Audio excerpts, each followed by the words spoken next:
o início hoje eu queria fazer uma homenagem, já que esse nosso debate, ele na verdade é praticamente um concurso, né? Isso aqui, porque pelo número de pessoas que se inscreveu e pela escolha, né? Os critérios todos da escolha e tudo mais, é como se fosse um concurso para participar de um curso, né? Isso significa vários tipos de preocupações das pessoas que vieram até aqui, mas certamente alguma preocupação é comum, que é com a maneira como a cidade é gerida e que significação a cultura tem na cidade, né? E aí, certamente, uma das grandes pessoas que trabalharam muito sobre a cidade, né? E que certamente transformam essa mesa aqui numa grande responsabilidade, porque ela está situada num dos espaços da Universidade Federal do Rio de Janeiro, que é referência e que é vanguarda do grupo antropológico, ou a questão do índio, ou a questão, e aí claro que a discussão étnica, né, está colocada, ou a questão laborial, né, quer dizer, quais as discussões de classe, né, e do trabalho todo que o museu tem desenvolvido por aí, e ao mesmo tempo na discussão urbana, né, das políticas públicas urbanas e das políticas urbanas e dos conflitos urbanos, né? O que nesse sentido, a homenagem que eu quero fazer aqui é a essa pessoa que hoje faria 68 anos, que é o nosso querido professor Gilberto Velho, a quem eu acho que a melhor forma da gente fazer isso é uma salva de palmas para ele, né?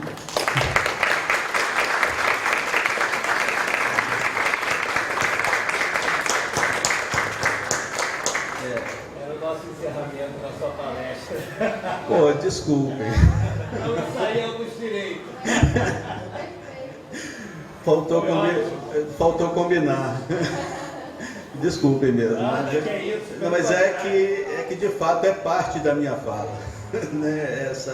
Já que a preocupação com a cidade, né, não é à toa que certamente eu trabalho esse contraponto, né, com o Zuenir, que é um grande jornalista e que, portanto, fotografa uma situação concreta, e ao fotografar uma situação concreta, a chacina certamente aponta para a cidade, para a partição da cidade, né? Agora, ela não pode se transformar num conceito, né, de um pressuposto de percepção da cidade, porque aí certamente não vai dar conta, ou ao contrário, vai fazer a leitura que não é só politicamente incorreta, não, cientificamente, de todos os setores, né, por dizer, já que existe uma e mesma cidade. Agora, quais as formas que provocou, inclusive, esse curso nosso aqui, né? Quer dizer, que tipo de acesso essa mesma cidade tem, né, às políticas públicas, ao que é público, ao que é comum, que é extremamente importante para percebermos a cidade. Então, nesse sentido e nessa homenagem ao Gilberto, que será continuada com certeza depois, né, eu queria partir, porque esse panorama histórico, aliás, o nosso mestre chegou, então queria que me abençoasse antes de eu começar essa jornada de hoje. Todos nós estamos. Quer dizer, então, o panorama histórico, né, das políticas culturais certamente nos levaria a um curso de várias, né,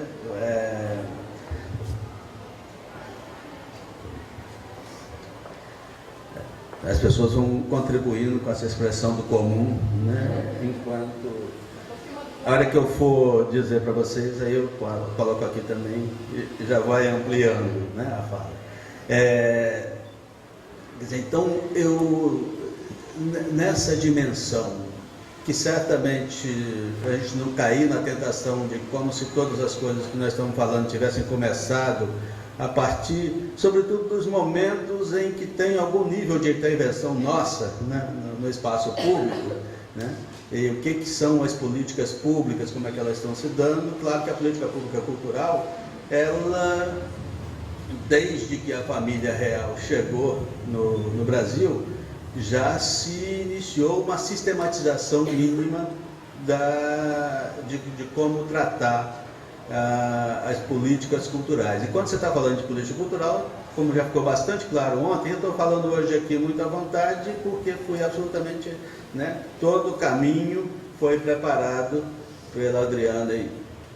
Então, no caso aqui nesse mesmo espaço, com todos nós debatendo. Nesse sentido, eu gostaria de fazer algumas indicações desse processo histórico, porque certamente a partir também da minha prática na gestão pública, que antes de ser aqui o chefe da representação do Ministério no Rio de Janeiro e no Espírito Santo, eu assessorei o ministro Gilberto Gil por algum tempo em Brasília. Então, a construção das políticas culturais, né, a partir, né, do governo Lula, eu certamente tenho uma participação bastante grande, e isso certamente abre um diálogo importante aqui nosso. Então, eu queria partir de dois exemplos.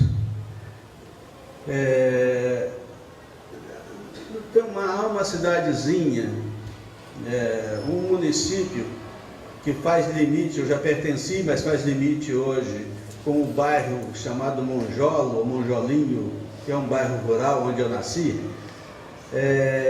e que fica bem no limite de 3 municípios, de Silvianópolis, mas que a boca pequena é chamada Santana, porque é sempre assim que se chamou, porque é inclusive a padroeira do município, né? E um outro município que foi criado depois, que é Espírito Santo do Dourado, mas também a boca pequena é chamado de praia, né? Quando quiser, Praia do Melado, que foi assim um dos espaços de um rio onde havia um engenho, onde o melado era uma das melhores coisas que tinha. Então, esses 2 municípios que fazem quase limite com esse bairro onde eu nasci, do lado, pertencendo, quer dizer, limitando também com Pouso Alegre, que aí já é uma das cidades maiores lá do sul de Minas, né? Poços de Caldas, Itajubá, Três Corações, Três Pontos, essa região, né?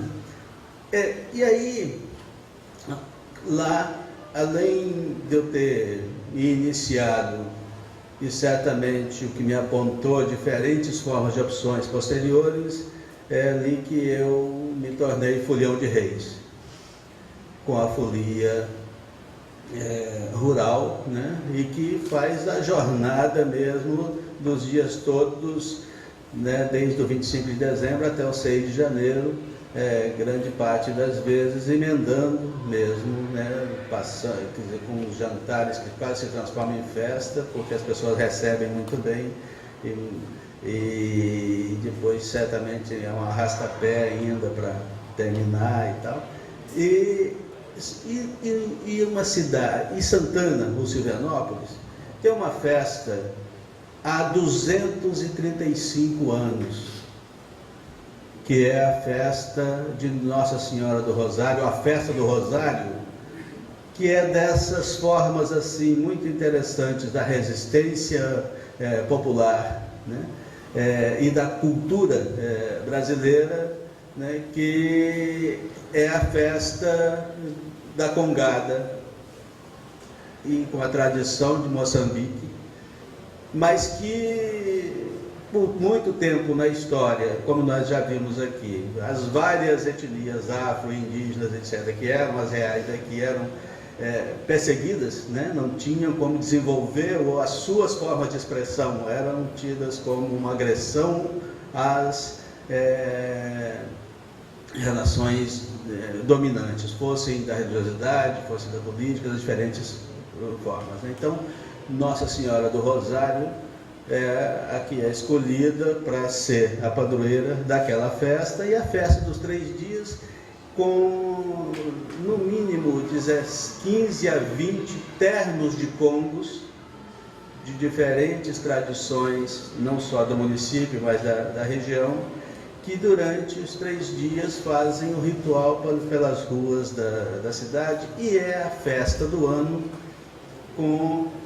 onde o município e a cidade todos participam. É a maior festa que você tem no ano, e grande parte dessa história com aí o comércio todo, com as barraquinhas todas, com todo mundo que quer. Antes, claro que era de roupa ou das coisas mais simples e tal serem vendidas. Hoje, certamente, as novas mídias todas estão presentes para vender todas as coisas mais contemporâneas possível do ponto de vista tecnológico também na cidade. Mas perpassa esse tempo todo, né? Imagina, de 235 anos, que fatozinhos mínimos, né, na história do mundo, né, foi acontecendo, né? Quer dizer, da Revolução Industrial a Revolução, né, que criou a União Soviética e Cuba, e as diferentes perseguições das diferentes guerras, da primeira e da segunda, né, e os processos brasileiros, os mais diversos, né, as diferentes ditaduras ou processos democráticos, e esse grupo está lá até hoje funcionando, atraindo todo mundo para ali, sem nunca ter ganho um tostão da verba pública. Os festeiros, a cada ano, são indicados e aí vão de casa em casa, no município inteiro, né? Quem tem um pouco mais de terra, ou se tem se pode dar um bezerro ou não, ou uma galinha, ou dinheiro, ou alimento, né? Porque os 3 dias são de alimentação direto, né? Quer dizer, tem gente que guarda ali o seu apetite e gosto para que tipo de doce é que vai ser feito ali, quais aqueles latões imensos, né, com os doces de cisne, de abóbora, de coco, né, os mais diferentes, com a população inteira participando daquilo ali que foi garantida durante o ano onde os festeiros foram fazendo isso, né? Então, quero trazer esse exemplo e, ao mesmo tempo, um exemplo de hoje, que a administração pública transformou numa política pública, que é o ponto de cultura.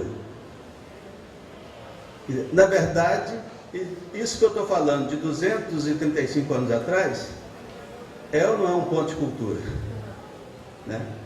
Na verdade, os pontos de cultura existem e estão espalhados das mais diferentes formas e tal, e a diferença é que, de algum tempo para cá, quais os pressupostos que levaram a que se visse que as diferentes origens, as diferentes matrizes, elas são portadoras de uma visão de mundo que na perspectiva cultural, e como ontem foi muito falado aqui, quer dizer, essa significação de cultura passa a ser fundamental. Quer dizer, o pressuposto, né, que entende que cultura é quase que evento, vai ter um tipo de tratamento nas políticas culturais. Quem entende cultura como significação, isto é, com ampliação de significados, que te dizem, inclusive, por que as coisas são assim, ela passa a ter uma expressão política real. Ela é uma relação de poder que está estabelecida, e uma relação de poder de tal forma que, se ela é a significação, as relações de poder que dão em administração são uma expressão dessa significação. Então, cultura, ela é muito mais ampla, inclusive da concepção do que é uma relação política e político-partidária e mais limitada ainda, né? Quer dizer, e aí, claro, que contradição é essa que, de repente, aí para você pensar em política cultural, cabe dentro de um ministério, de uma secretaria ou de vários que estão relacionados com diversos outros, a mesma pasta, né? O próprio Ministério da Cultura, a criação dele é tão recente, é de 85, né? E depois ele teve um intervalo que ele foi, quer dizer, no governo Collor virou secretaria, onde o Ipojuca, né? E aí a grande contradição, Ipojuca e Rouanet, né? Foram os secretários, né? Não pode ser chamado de ministro, né, na história. E aí, claro que Itamar, logo em seguida, retoma com não só ministério, mas Antônio Weiss passa a ser o primeiro-ministro dessa retomada, né? Então, nesse sentido, eu queria aqui colocar para vocês que, além nesse pressuposto de política cultural e, portanto, de concepção política, há essa transversalidade, né? E questões que foram colocadas ontem aqui, de que forma a política pública de saúde está perpassada pela cultura, de que forma a política pública de educação está perpassada pela cultura, de que forma as diferentes políticas estão perpassadas. E por que essa expressão do cultura viva talvez seja uma das formas mais, coloca entre aspas a palavra eficaz, né, pela duplicidade dela, para se trabalhar então o que significa uma política pública e por que isso é assumido. Quer dizer, então, nesse sentido, eu queria só retomar uma coisinha, quer dizer, algumas coisas que foram colocadas ontem, e como é que nessa definição de cultura, e a própria palavra definição, ela é um pouco contraditória com a própria expressão da cultura. Porque a cultura, ela é ampliadora, ela não tem uma dificuldade muito grande da definição dela, isto é, como é que você contorna os limites dela. E aí basta a gente entrar um pouquinho na forma como, antes da criação do Ministério, você tem um dos momentos do Brasil que é um momento em que pouco se construiu, mais especificamente, a partir do aparelho de Estado, sobre cultura, que se pode colocar talvez entre 45 e 64, né? Como é que esse processo se deu?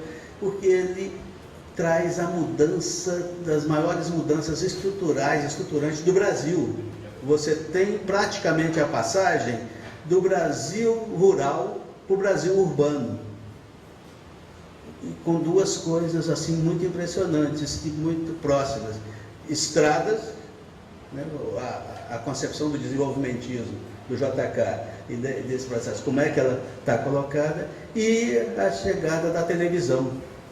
Então imagina as duas estradas, né? As estradas reais e a existência da televisão. Então, esse momento, ele relaciona, né, as mais diferentes questões, né, das laboriais, que aí passam a ser como é que os movimentos sindicais precisam se repensar, o que significa os novos polos urbanos criados, e ao mesmo tempo que você entra num novo processo ditatorial.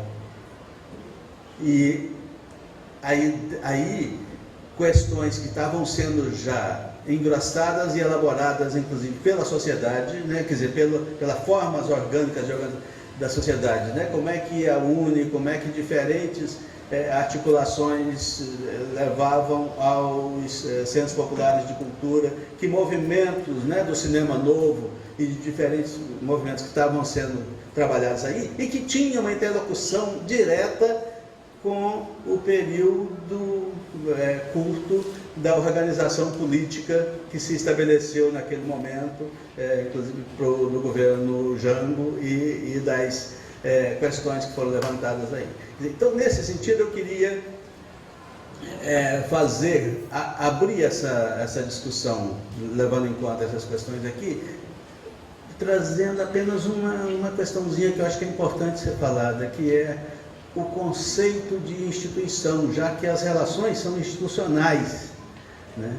E aí, o que é, quer dizer, a instituição, quando ela fica importante nela mesma, ela acabou. Já me explico melhor, né? Mas por quê? Porque a definição dela está ligada à finalidade para que ela foi criada. Para que existe o partido político? Para que existe o casamento? Para que existe a família? Para que existe? Ela foi criada em função como é que vai se cumprir esse papel nessa relação do comum, do espaço social. Aí, quando a instituição em si é que fica importante, e não a finalidade para que ela foi criada, aí vira casamento de fachada, né? É assim, a coisa mais... E o partido político, quando você acha que ele é que é importante, aí é capaz até, vem a discussão toda de ontem, dos fins justificando os meios, dos meios dos fins, né? E aí, já que eles sabem o que é que precisa ser feito, aí até corrupção, até diferentes formas, né, que não são as mais adequadas, podem justificar, como o próprio Antônio Castro tinha levantado ontem, né, aqui. Então, essa visão, essa leitura institucional, ela é importante demais para se trabalhar essa questão de como é que a gente vai chegar e, de fato, em política pública, né?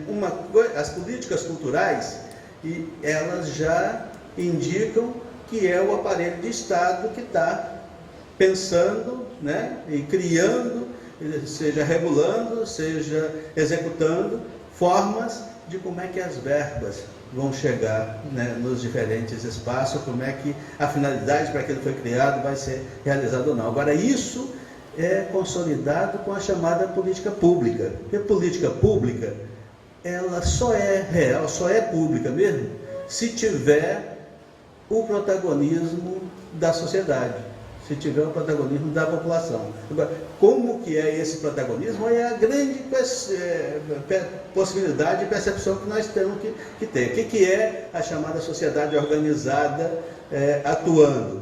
Quais são as diferentes formas de organização da sociedade que possivelmente não estejam ainda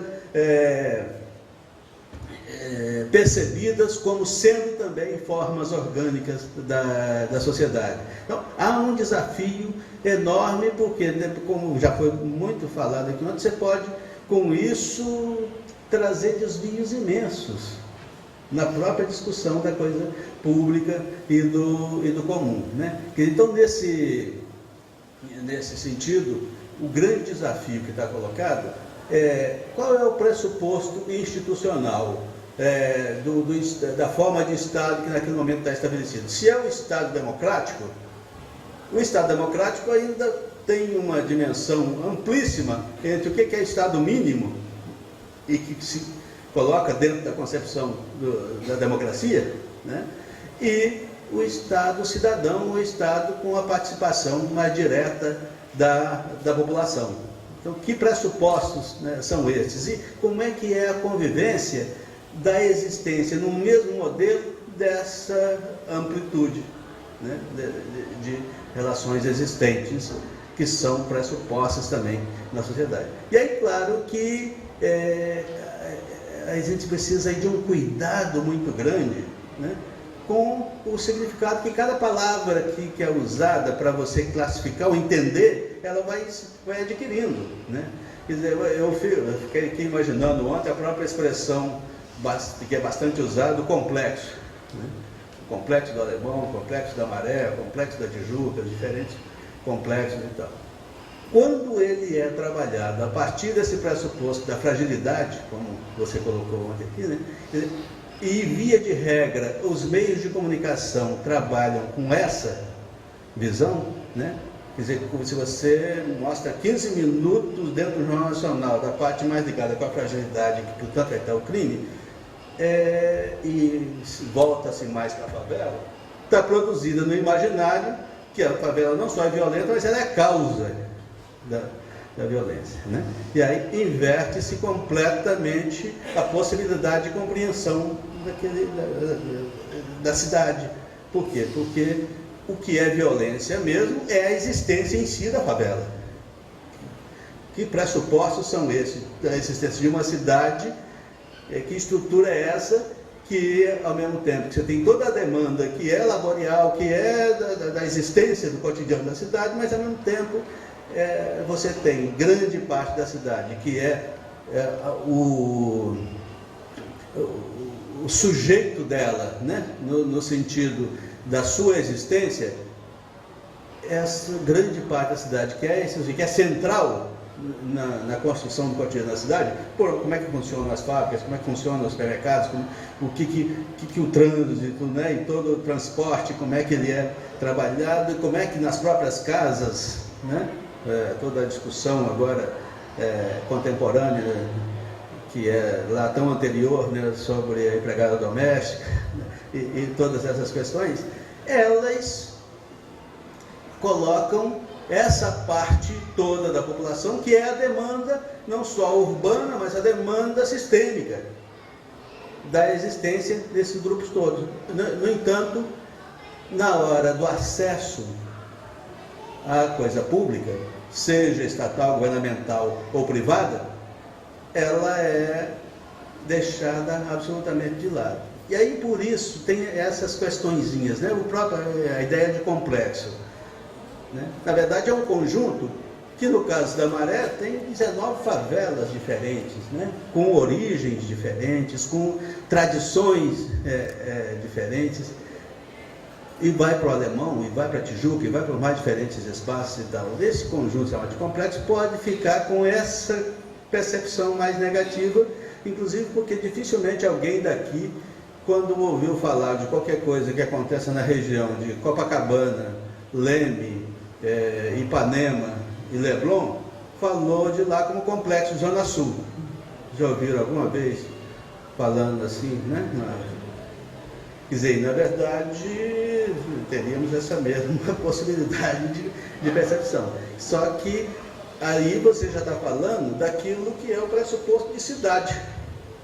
E como nos outros espaços esse pressuposto não pode ser colocado, aí você trabalha, inclusive, um outro problema que tem ambiguidades, que é chamar, por exemplo, o tráfico de drogas de poder paralelo.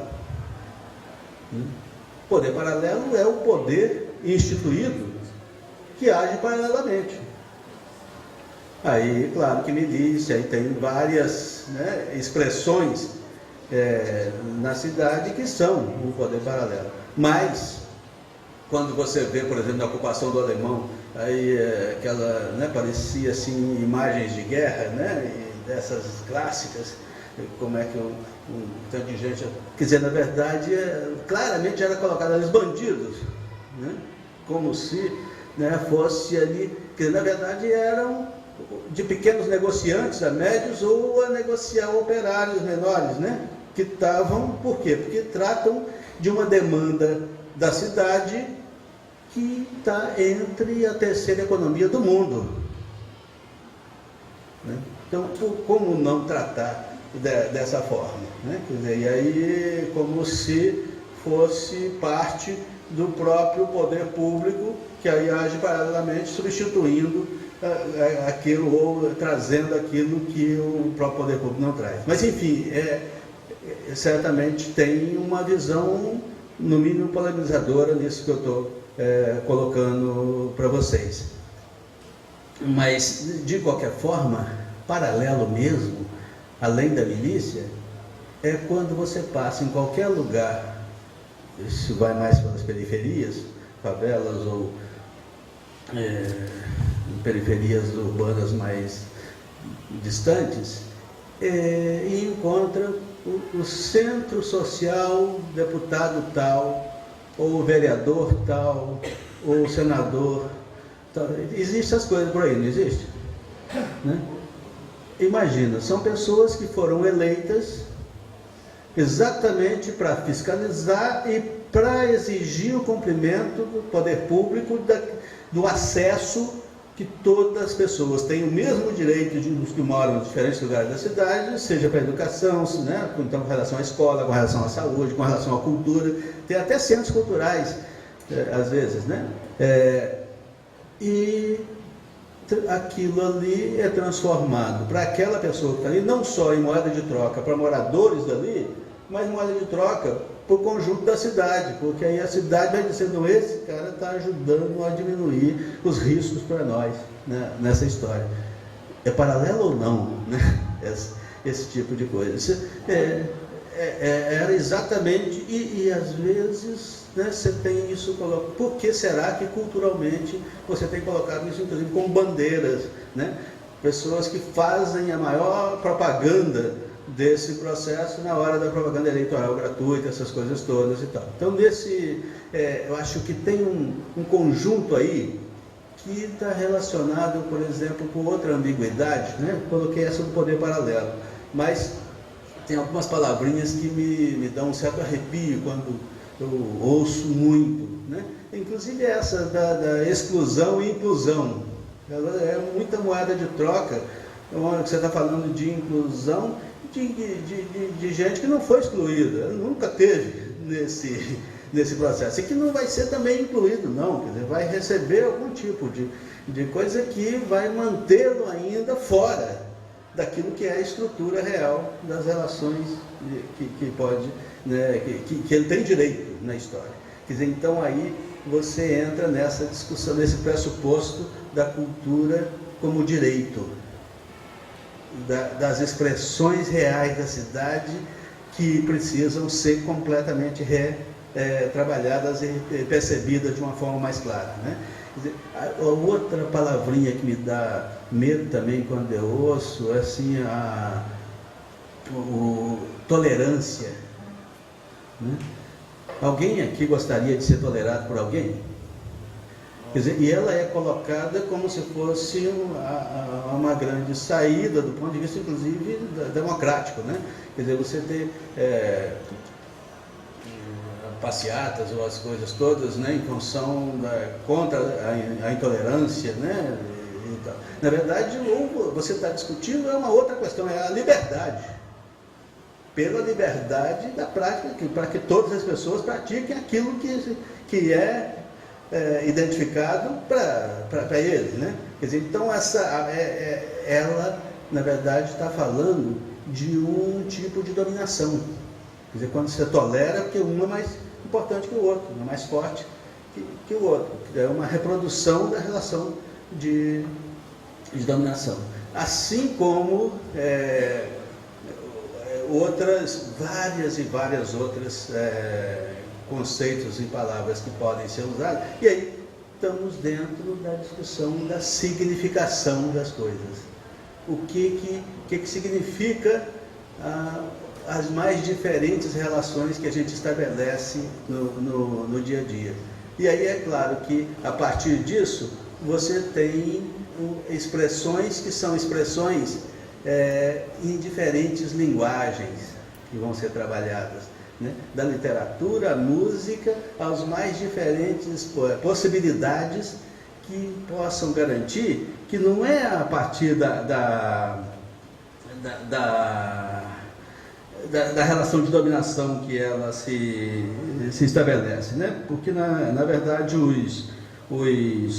essas ambiguidades todas, elas são reforçadas pela política pública também de comunicação. Quais são as formas de acesso dos mais diferentes meios de comunicação? E nessas formas de acesso você vai ter reproduzido essas relações que são relações de fato com muita simplicidade, né, dominadoras nessa interação. Então nesse sentido eu queria assim até propor que vocês nessa discussão das políticas culturais históricas, eu vou indicar aqui para vocês apenas 3 fontes. Uma delas é Políticas Culturais, Reflexões e Ações, contraditoriamente publicado pela iniciativa privada, Observatório Itaú Cultural. Políticas Culturais, Reflexões e Ações. Aí tem uma reflexão, claro que... Tem na internet. Hã? Eles disponibilizam essas publicações na internet, do Observatório também. Pois é, o Observatório, então, como a Adriana está dizendo aqui, disponibiliza na internet, então as pessoas têm... Quem organiza inscrições e tal, pode escrever para lá pedindo, porque eles mandam gratuitamente. E porque essa é uma parceria com a Fundação Casa de Rui Barbosa, uma instituição pública, e uma das instituições que certamente, assim como você tem IBGE, você tem diferentes instituições públicas com credibilidade, a Casa de Rui é onde esses debates todos se dão de forma, a partir de pesquisas, a partir de seminários com as mais diferentes intelectuais e atores públicos participando, né? Tem uma outra aqui, Cultura e Transformação.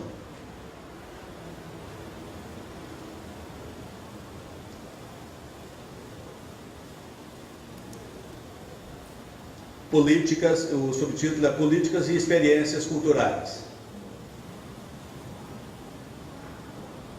que é organizada por professores da Universidade Federal do Rio Grande do Sul, e a editora da casa, mas como se vocês estivessem escrevendo o e-mail, então é da casa junto.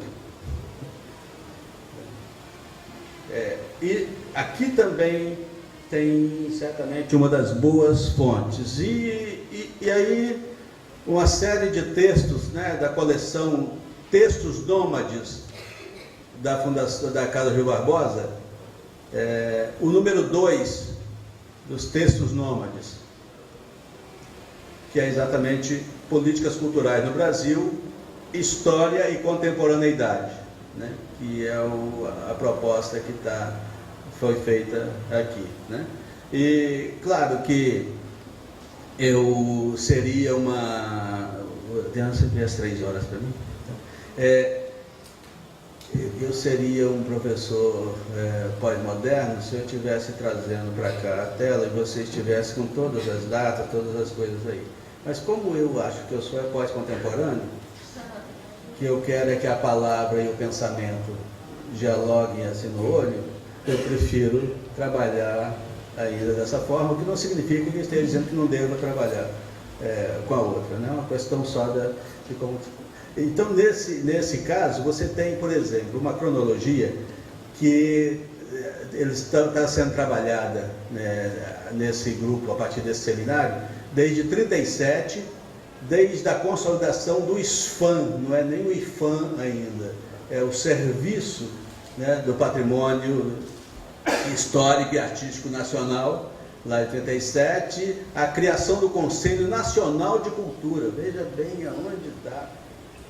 Lá atrás, que intelectuais ou que grupos são esses? Claro que aí você tem algo extremamente ambíguo, né? Porque dependendo da força política que está no poder, que convites são esses, ou que formas são essas de criação do conselho, né? Aliás, nesse sentido, eu acho que interessa a todo mundo que está aqui, esse mês vai ser finalmente criado oficialmente o Conselho Municipal de Cultura da cidade do Rio de Janeiro. Foi colocado isso publicamente ontem lá no João Nogueira, né, o Imperato, no Meia, quando foi também anunciado 175 milhões para os editais, tanto de pontos e pontões, como das linguagens do teatro, do circo, né? E claro que o cinema tem uma outra conformação nisso, porque desde pela história antiga aqui, que papel o cinema tem, né, nessa história. Mas então, mas é aí que vem até dessa criação do Conselho, e que é retomado em 66, né? O Conselho Federal de Cultura, na criação do Instituto Nacional de Cinema. Quer dizer, aí você faz, né? Claro. E aí, claro que esse aí passa a ter uma participação direta, sim, porque o poder que tem a indústria do cinema, ele compete muito diretamente com o poder que está instituído, ou ele apresenta ali questões mais importantes, né? Então, apenas citando essas pequenas coisas, que teve um momento da transformação do IPHAN no IPHAN, né, que coincide com criações de instituições, fundações, né, ainda não no Ministério da Cultura, mas através do Ministério da Educação, né, como é que vão sendo criados. O lançamento do Plano Nacional de Cultura vem lá de 75, né, e é claro que agora está uma retomada desse processo a partir de que níveis, né? Quer dizer, em 79, aí Aloysio Magalhães assume a presidência do IPHAN, e aí são fundados uma só instituição, né? Que é o Programa de Cidades Históricas e o IPHAN, né? São as duas instituições. E 80, já vindo para cá, você tem a criação. Aliás, nesse aspecto, acho que é importante a gente trabalhar um pouco isso. Como é que, tanto nos movimentos autoritários de Estado, como nos democráticos, você tem o interesse do uso da cultura. Quer dizer, então, o que é você trabalhar a cultura daquilo que ela de fato significa na realidade, das expressões de poder e de significações, e o que significa enquanto legitimação do aparelho existente, né? E aí, claro que algumas iniciativas foram tomadas, né, do Médici, a Geisel e tal, que lá tinham, e aí, ao mesmo tempo, para combater o papel que a cultura de resistência estabelecia, né? Quer dizer, como é que, através do teatro, da literatura e do cinema e de diferentes expressões, aquilo que estava sendo vivido no Brasil estava podendo ser conhecido, inclusive e sobretudo pelo mundo, né? E que tipo de pressão podia ter de volta, né, nessa disputa, né, que estava se dando. Então, nesse sentido, eu queria aí dizer que quanto mais a política pública foi estabelecida no sentido da participação real da população, e aí eu quero até me lembrar de uma coisa, né? Quando até no caso falava ontem do SUS, né? Quer dizer, o Ministério da Cultura estabeleceu várias, quer dizer, você já está na terceira conferência, né? E como então tem uma outra expressãozinha que eu gostaria que a gente trabalhasse um pouco, que é a chamada gestão territorial. O que é, para onde que as verbas precisam ir, qual é a forma facilitadora que vai da União para o Estado e para o município, porque na verdade essa é a forma mais... por quê? Porque a população está toda no município, você não tem população na União ou no Estado, né? E mesmo a verba que está no Estado, para ser redistribuída, ela tem que ir para os municípios. E aí, nós vivemos um processo, assim, na pele, lá no governo Lula, e quando Lula chama Gilberto Gil para o Ministério da Cultura, que no início tem uma resistência, né? E eu devo dizer para vocês aqui que é o gestor público mais competente e o melhor gestor público com quem eu já trabalhei a minha vida inteira se chama Gilberto Gil.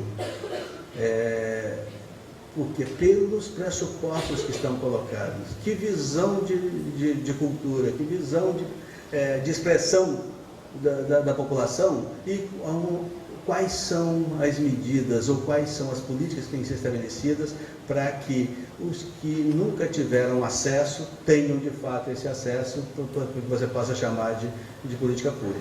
Então, nesse sentido, acho que quanto mais fortalecida tiver a política pública, tanto mais condições você tem para pautar o que o mercado, o que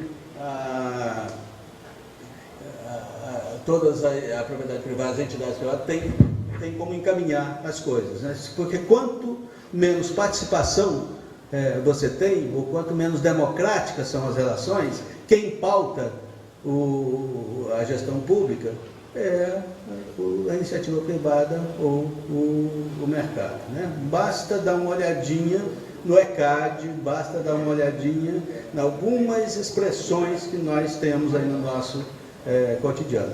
Então, nesse sentido, eu quero, claro que tinha muita coisa ainda que eu queria aqui conversar com vocês, mas certamente vamos conversar nas questões todas que vocês vão estar colocando. Mas eu queria trabalhar ainda um minuto, porque junto, como é que a cultura viva não é algo isolado que foi proposto pelo Ministério da Cultura no momento de retomada em que é preciso quebrar uma lógica que está estabelecida do acesso às verbas da cultura estarem muito mais no método do balcão. Isto é, se você não tem formas institucionais definidas desse acesso, aí quem tem mais poder é que chega mais perto. E o mais poder ele está certamente relacionado com a visibilidade. A visibilidade que você adquire através dos meios de comunicação, né? Então é preciso ter critérios. Agora, para isso, certamente você, ao mesmo tempo, tem que estar falando da necessidade do Plano Nacional de Cultura, e aí, claro, que os planos estaduais e municipais, do sistema, né? Como para ter as verbas, quais são as políticas que estão sendo trabalhadas, né? Quer dizer, se não tiver estabelecido isso, quer dizer, esse foi o mote, né? E aquilo que todo o tempo que eu tenho esse orgulho de poder passar, é que jamais alguém se escondeu de qualquer grupo ou de qualquer grande quantidade de pessoas que tivessem interessadas em discutir a cultura. Quer dizer, mesmo que você tivesse posições que fossem diferentes, elas tinham que ser debatidas e tiradas desse processo. Claro que então isso, as conferências acabam sendo um espaço importantíssimo, né, para a definição das metas e como é que o plano e o sistema vão ser trabalhados. E aí, claro que junto com isso, a rediscussão do orçamento, né? Porque você tem algumas experiências desse processo das políticas públicas que contribuíram um pouco, que não só na cultura, mas mais amplamente. O que significa o chamado orçamento participativo? Quais que são as formas, né, até que ponto pode ser desenvolvido isso em experiências anteriores, em municípios e tal, né? E ao mesmo tempo que você trabalha isso, você tem que estar intimamente relacionado com as outras instâncias de poder, do poder público. Como é que na Câmara de Vereadores, como é que na Assembleia Legislativa, como é que no Congresso Nacional, essas questões todas vão estar colocadas. E aí, então, toda a batalha nossa foi de como é que você consolida que Lei Rouanet. É preciso de Lei Rouanet? Claro que na nossa concepção, não é a Lei Rouanet, ela não é parte do orçamento, mas diante do processo que você está vivendo, de orçamento distante ainda daqui do mínimo, né, que você, para uma leitura de cultura mais ampliada, né, e aí, sobretudo, para o acesso da maioria dos grupos, né, e daquele que eu disse lá no início, de 235 anos, que nunca teve uma tostão do poder público, né, e como é que você, ao ter acesso ao poder público, ter verba, você não está devendo para aquela instituição que fez. Quer dizer, é um direito que você tem, como é que a partir desse direito você tem que ter liberdade no uso dessa verba, né? Então, nesse sentido, acho que a gente conseguiu colocar no Congresso Nacional como é que o acesso à Lei Rouanet, como é que ele tinha que ser facilitado. Das questões que vocês levantavam, que foi levantada também aqui por vocês ontem, eu fiquei me lembrando de dois exemplos, né? Um deles é que você, além de trabalhar com editais, e aí, claro, que edital foi a forma que nós criamos, foi quase uma nova cultura, porque eu cansei de vir, inclusive, aqui no Rio de Janeiro, com o secretário de Cultura do Rio de Janeiro, que era o nome de, não sei se é Amendoeira, Macieira. E que de jeito nenhum recebia as verbas que estavam destinadas para cá, porque receber isso seria botar o que no bolo mesmo, né? A cereja no bolo. Quer dizer, então a lógica era a lógica da disputa quando a instituição ficou importante em si mesma. Né? Não tinha de jeito nenhum, mas a finalidade, quem tem que ter acesso a essas verbas é a população.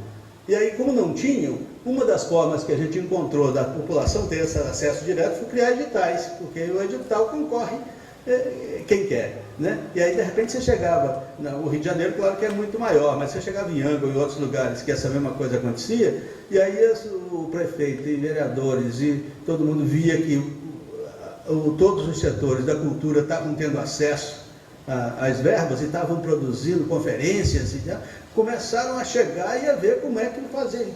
Um percentual enorme, de mais de 20% no Brasil, criaram secretarias de cultura nos seus municípios. Não existiam, eram instituições, fundações ou qualquer coisa assim perto. Né? Isso foi uma experiência concreta que você vive, que tem a mudança ou não da forma institucional que você tem, onde o direito é que tem que prevalecer, ela tem que ter, de fato, o protagonismo da sociedade. Então, nesse sentido, acho que trabalhar com políticas públicas, você tem que trabalhar, e aí tem, inclusive, contradições enormes. Né? Você tem uma das formas de discussão de política pública hoje, eu encerro com esse exemplo, a grande polêmica que é colocada contraditoriamente pelos meios de comunicação, criticando o assistencialismo. Nós não estamos vivendo isso, né? A grande crítica, mas então está dando dinheiro para os pobres, no Bolsa Família, né? Essa história e tal. E aí, não sei se todo mundo viu, há poucos dias, né, aparece na capa de um dos grandes jornais do Rio Globo, a fotografia de uma moça que tinha devolvido o cartão. Né? E aí, por ali, né, como se for a moça que... Só que a matéria estava falando de uma coisa já bastante antiga, que era 1.700.000 famílias que tinham já devolvido. Que processo é esse que tinha sido... Quer dizer, então, o que é essa relação daqueles que não têm direito? E aí teve uma intervenção muito direta nessa discussão da gestão territorial, que é da pessoa, ela participar diretamente, e como é que ela participando diretamente, ela vai percebendo a importância pública daquilo que individualmente ela está recebendo. Quer dizer, o cartãozinho com a verba não é a primeira-dama ou o deputado tal ou o prefeito tal que vão distribuir, é chegar direto. E o que isso significa, por exemplo, na mudança da circulação, do ponto de vista econômico e financeiro, do pequeno município ou dos diferentes espaços onde grande parte das pessoas que ali moram nem ali gastam, porque às vezes gastam no grande centro ou fora do país. Mas quem recebe R$80 ou esse dinheiro ali, que é ali que circula, é um número grande de pessoas. Então essa relação, seja com a saúde, do local, que já em vários municípios já tem experiências, né, em pesquisas que já colocam isso e tal, que você tem um médico de família, você tem a prevenção com relação, para que não tenha que trabalhar com essa loucura da saúde curativa, né, do hospital, e depois que você está doente é que tem que ir. Como preparar isso? Essas questões estão em curso, certamente em função, o que não significa de jeito nenhum que eu esteja aqui dizendo que isso já é a prática que no Brasil já definiu as novas relações e tal. Eu só estou dizendo que dentro das contradições do que é você ter acesso direto àquilo que você tem direito, que a escola, o transporte, a cultura, né? Claro que o próprio Vale Cultura certamente está dentro já dessa, se você não lê a partir dessa perspectiva, aí a TV a cabo e todas as coisas seriam prioritárias na história, porque quem ia pautar o mercado, né, nessa história, né? Quer dizer, então, enfim, acho que tem várias questões que eu levantei aqui. Eu não fiz possivelmente a sistematização toda do que eu queria trazer, mas eu acho que é do ponto de vista do que é política pública, de como é que nós podemos dizer, o que a cultura significa aí dentro, que as políticas culturais que nós foram colocadas, acho que eu pude trazer aqui alguns elementos e agora me colocar à disposição para o que vocês quiserem conversar e discutir, né?